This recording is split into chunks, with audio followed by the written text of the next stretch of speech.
Welcome, Elizabeth Lesser. It's always such a pleasure to talk to you. Thank you for getting together to discuss Marrow. Oh, you're welcome. Thanks for having me. Thanks. Now, I love this book, and I love it for a lot of different reasons. It's a love story, it's a survivor story, and it's also a spiritual memoir, which is a hard thing to pull off in one book. So let's start with love. This experience with your sister obviously was a deep initiation for you. You write, "Love is a mess, love is a dance, love is a miracle, love is also stronger than death, but I'm only learning that now." Can you tell me what you mean by saying that love is stronger than death? Well, spoiler alert, I'll give away what I give away at the beginning of the book anyway, so it's really okay. But my sister, after a long process the two of us go through when I'm her bone marrow donor, at the end, after a couple of years, she dies. And we had worked so beautifully, deeply, difficultly on changing our relationship from a kind of typical sibling relationship where you kind of just bumble along, sometimes getting along, sometimes not. We worked as hard as we could to rediscover each other in a deeper place. And we fell in love. Not that we hadn't loved each other before, but there was a lot of unspoken stuff, as most siblings have, as most people have. So we tried to make that conscious. We were doing it because of this maybe Meshuggah idea I had that if we could figure out how to clean up our own relationship, maybe we could teach our cells, my cells, before they went into her bloodstream in the marrow transplant, her cells, once mine got in there, maybe we could teach them to get along too and make the transplant work better. So it did for a while, and it gave her a wonderful year. And I don't know if I ever loved anyone as purely as we ended up loving each other. And now that she died, I still feel nurtured by that love. I feel her in me, around me, mysteriously somewhere. So that's what I mean by love is forever. It's beautiful. And you talk about there being a kind of a braid of love, the love of Maggie, the love of yourself, but also the love of amor fati. Can you just talk a little bit about what you mean by amor fati and how it played out in the story with Maggie? Amor fati is Latin for love of fate. And I remember reading that a long time ago in a philosophy class in college from Nietzsche. Nietzsche writes about being able to say yes to your fate, not just that attitude of life's a bitch and then you die, sort of, or the kind of dry Buddhist equanimity, just accepting what comes and goes, but more like this passionate yes toward the whole mess of life, loving it, even the bad parts, because on some level you get that even the most sucky parts of your life add up to something meaningful and beautiful.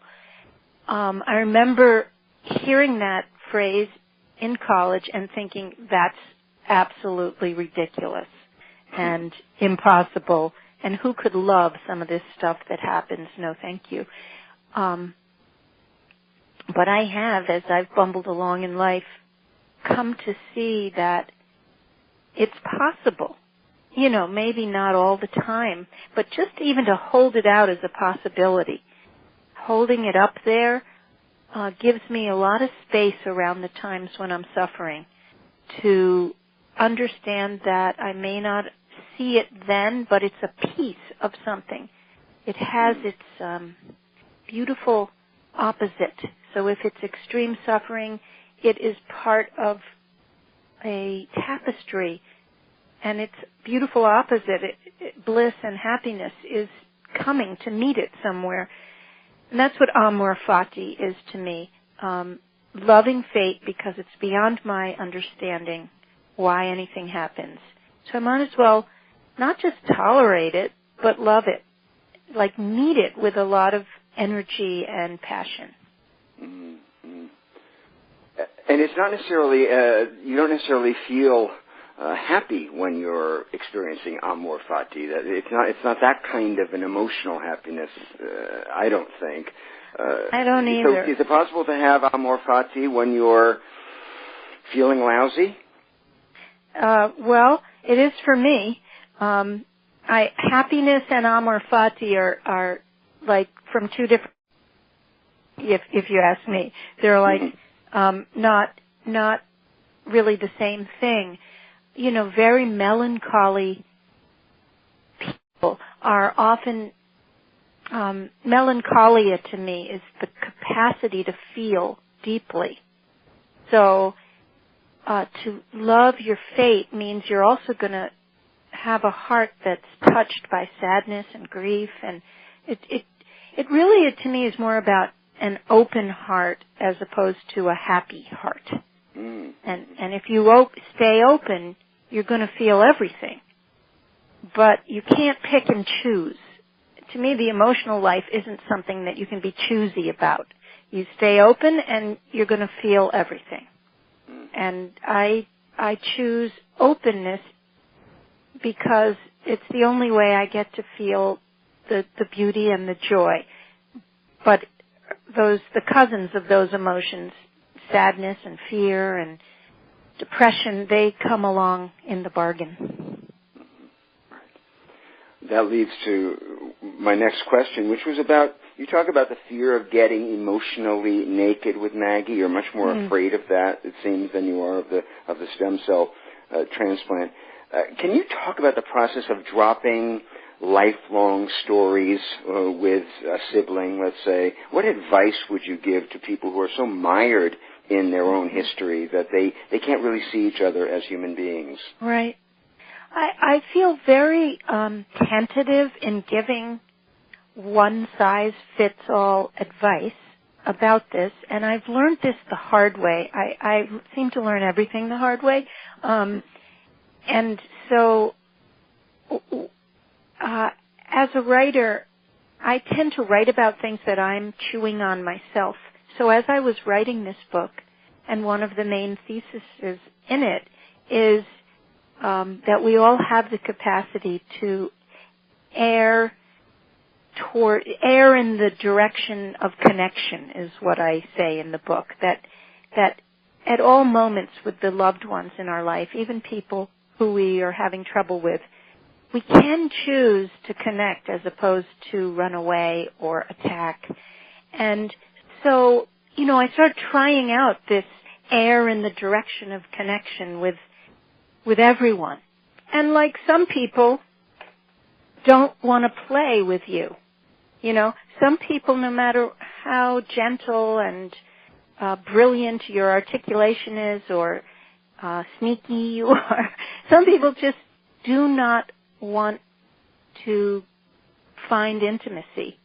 They're too shut down, too scared, too angry, too bitter. And so I tend to always try, take it as my own fault or my own responsibility. I'll just try a little harder. But I have learned now solidly enough that you're only going to achieve that kind of connection and putting down the stories and myths and walking into a field of more truth and more intimacy with someone who wants to try it out also. You can't make someone choose healing and intimacy. So I imagine as I go out into the world with this book, people are going to say, well, my brother hasn't talked to me for 10 years and he's really angry at me. It's something I did and I tried and he won't talk to me. And that truly may be the case in many people's relationships. But I stand by what I say in the book, which is most people, I feel, are just waiting to be invited. Most people, we don't know how to break the gridlocks in our relational lives. If one person takes the courageous step to say something as simple as, it seems we could have a better friendship. I don't know what's standing between us. Would you like to check it out with me? No big deal, but what do you think? I think most people would jump at that chance, and we just don't do it. None of us are all that skilled or courageous at doing it. So part of why I wrote the book is as an invitation to people to be the first one to jump into the water. And that's what I did with my sister, and granted it was a life and death situation with us, and it gave us a lot more courage to do so. But still, it was difficult to honestly tell her the ways in which she had hurt me as a kid and a teenager, as a grown-up, and vice versa for me to hear her point of view and her story. But as we told each other the truth of our stories, really what came out of it most of the time was, I didn't know you felt that way. Why didn't you just tell me then? I thought X, Y, and Z. There were so many misunderstandings and assumptions that had we cleared them up years ago, it would have been a different story. You use the word soul a lot in the book, the soul self. This is what happens when you put your soul in charge of your life. What do you mean by soul? Well, soul is really the only word in the English language that I have found that indicates there's more to who we are than our daily striving, scared, egocentric self. And I'm not saying an egocentric self is a bad self. You know, we need a certain amount of striving and aggression and self-regard to exist and thrive. But that striving self obscures something purer, kinder, more trusting, and more connected to the deep truth of the universe than our puny brains can figure out. So it's that seed self, that seed within us that grew into who we are and has the potential always to grow and know and learn and blossom. So it's there, it's hidden, and really to me, all when you said I wrote a spiritual memoir, to me the spiritual path is that great journey of uncovering what we were born with and what we will leave with.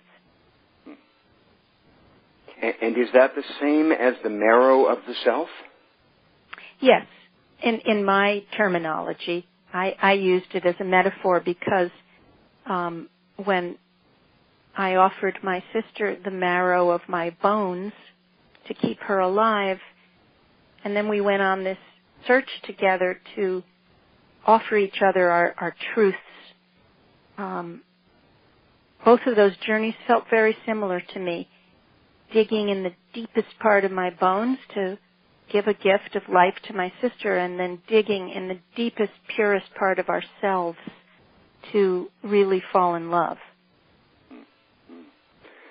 You write about ADD. I like what you say about authenticity, and that so much of writing this book for you was exploring bringing authenticity into relationship, and how can you do that? What can you give some sort of general reasons for this ADD, this authenticity deficit disorder that you talk about in our culture? Just a few ideas of why that is. Mm-hmm. Well, of course, I made up that term. Authenticity deficit disorder, but I experience it all the time in myself and others and in the culture, as you say.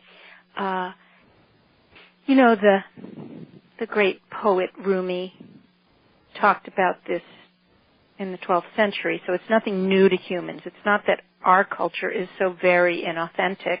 We have our own ways of hiding the authentic self, but it's been going on a long time. Rumi talks about the open secret. This secret we all hide from each other. We walk around pretending that we've got it all together. We're really smart. We're cool. I'm cool. And I don't need you. And my life is so great. You know, you really see it on Facebook now and social media. You know, everybody's vacation is better than everybody else's. And we spend a lot of time hiding our vulnerable, confused, befuddled, bumbling self from each other. Like we wake up and like, oh my God, how am I going to get through this day? And what is going on here? And who am I? And who are they? Everyone is experiencing this. And yet we try on all these artifices to appear other ways. And it's a self-fulfilling prophecy. The more we hide from each other, the more we hide from ourselves. And so we go around not really knowing what we want, what we love, what we need, who we want to be with, where we want to live, always looking out for what the other person is doing. And the authentic self is the one that attempts to break that cycle of almost embarrassment at being ourselves and attending to who we really are, and then being who we really are with other people as an invitation to them to be who they really are with us. And it's so simple on the one hand and very difficult for all of us to do, to be who we are in all of our strengths. For some people, it's harder to be their strong, capable self in front of other people. They're afraid of being too powerful. Other people, they're afraid of being vulnerable and feeling too much. Right. And let's talk a little bit about hope. Hope is obviously it's a two-edged sword, and you give the Greek myth about hope being left behind as the thing that we can hold on to. There's another wonderful allegory of hope as a girl wearing a blindfold playing a harp that only has one string, which I think is really beautiful. Tell me, how do you hold hope in your own life? Mm-hmm. Well, yeah, it is a two-edged sword. One side is a form of denial, the sort of Pollyanna, rosy-colored glasses where you just don't look at the devastating side of life, and that can lead to, a naivete that gets you hurt. It can also lead to apathy in a world that really needs people to be awake and to help and to demonstrate and be a passionate activist for a better way. So if you just remain in this sort of fuzzy, hopeful, everything's going to be okay way of looking at the world, that's an excess of that is not, I don't recommend it. But on the other hand, people who only see the despairing, grievous side of life, who see no path toward, that the arc of history is not bending toward goodness and salvation. They just see it as we're just going to hell in a handbasket, and it's always been that way, and it's always going to be that way. That's very enervating to me. To live like that also strips me of a desire to do anything good for the world, because if it's hopeless, why do anything? So it's a real balancing act of really, this is where amor fati comes back in. The idea of loving what's going on, like a tenderness toward humanity and our shared life, feeling tender toward it, as opposed to hiding in either despair or too much hope, but just being tender. And that's a form of hope to me. It's a form of faith that I can stay open to all of this and be an agent of good. You took the words out of my mouth. I was just going to say, it sounds like faith, and it sounds like what you mean when you talk about trusting the mysteries. Is that right? Mm-hmm. Yeah. Yeah. You know, it's a choice. Go ahead. Yeah. No, that's all right. Okay, I'd like to talk about the book as a survivor memoir for a moment. You know, there's this ambiguous good fortune in being a survivor. A lot of us have felt it. The paradox of the arrow hits the guy next to you and he's still standing. Can you talk a little bit about the paradoxical side of survival? Yeah. Well, I assume by that you mean that my sister got sick and died and I didn't. Right. Is that what you mean? Yes. Yeah. One of the real gifts of being in honest conversation with my sister throughout her illness and spending a whole lot of time with her was I got to see how it was it would be a huge disservice to her if I walked around with guilt and shame for being a survivor. That would make her angry and upset if people tiptoed around her and felt unable to be their full-blooded, healthy selves around her. She did not want that. She didn't want her kids to feel the guilt of being survivors. She didn't want me or her mate. She wanted us to live and to live fully. Now, she was someone who lived fully when she lived, when she was able. And she wanted us to do that. And whenever I feel survivor guilt come up, I feel her wagging her finger at me, like, don't do that in my name. And that's what helps me not to be like that. She really did not want that. And I think most people don't. Of course, ill people and people who suffer from all sorts of traumas and tragedies probably feel jealous and angry that they got the rough end of the deal, but they don't want the people they leave behind to suffer in their name. And that's a deep expression of love. Mm-hmm. Definitely. Finally, let me just ask you a couple of questions about the book as a spiritual memoir. You know, you and Maggie were each other's guru, really, and really woke one another up in different ways. Can you tell me, what did you learn from her? She was agnostic, if not atheist. What did you learn from her about God? Well, I certainly learned that there are many ways to God. I'm going to put the word in quotes, because even though she was agnostic and had a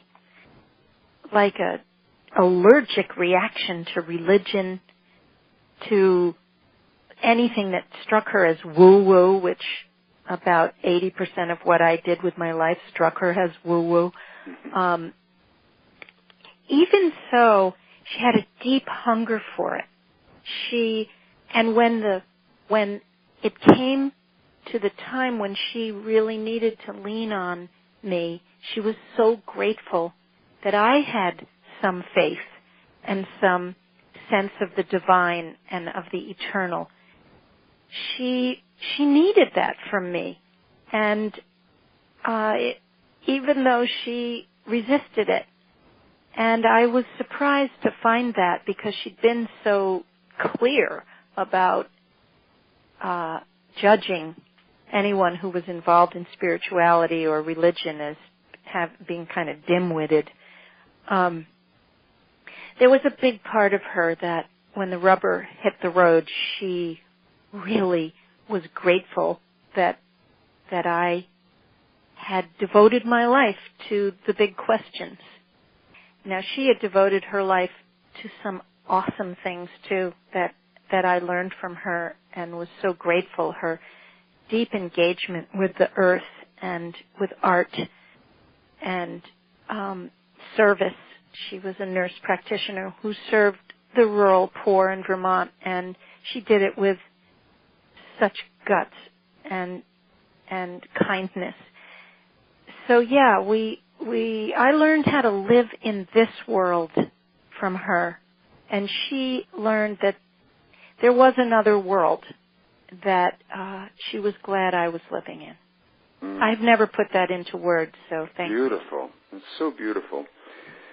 And just one last question. Can you talk to me a little bit about what you mean by stop waiting as being one of your major mantras now? What do you mean by stop waiting? Well, I got that from the teacher Eckhart Tolle. I was at a retreat once at Omega that he was leading, and someone in the audience asked a question. You know how those questions in the audience often are the teaching for the whole time. Mm-hmm. And this guy said to him, is there a practice you would recommend when you're waiting, like, at a stoplight or a line and you're really impatient? Is there a practice? And Eckhart Tolle, in his inimitable, very few words, said, there's no such thing as waiting. Some people spend their whole life waiting for life to start.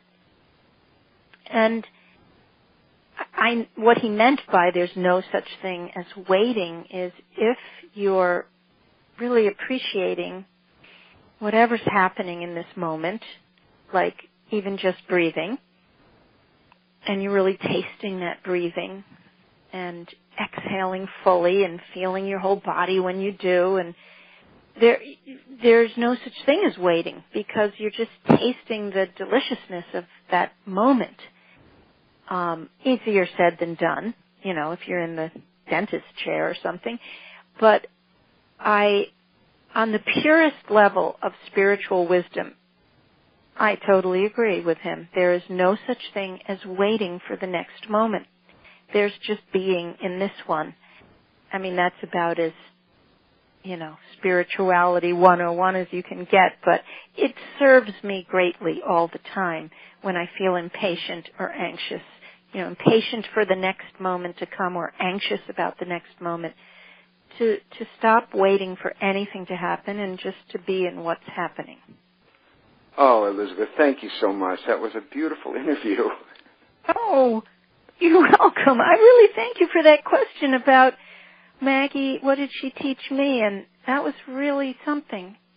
It's really interesting the way you write a whole book and then afterwards you realize, whoops, I forgot to write what it was really about. Well, you hardly did that. Okay, dear. Have a great time. I'll see you soon.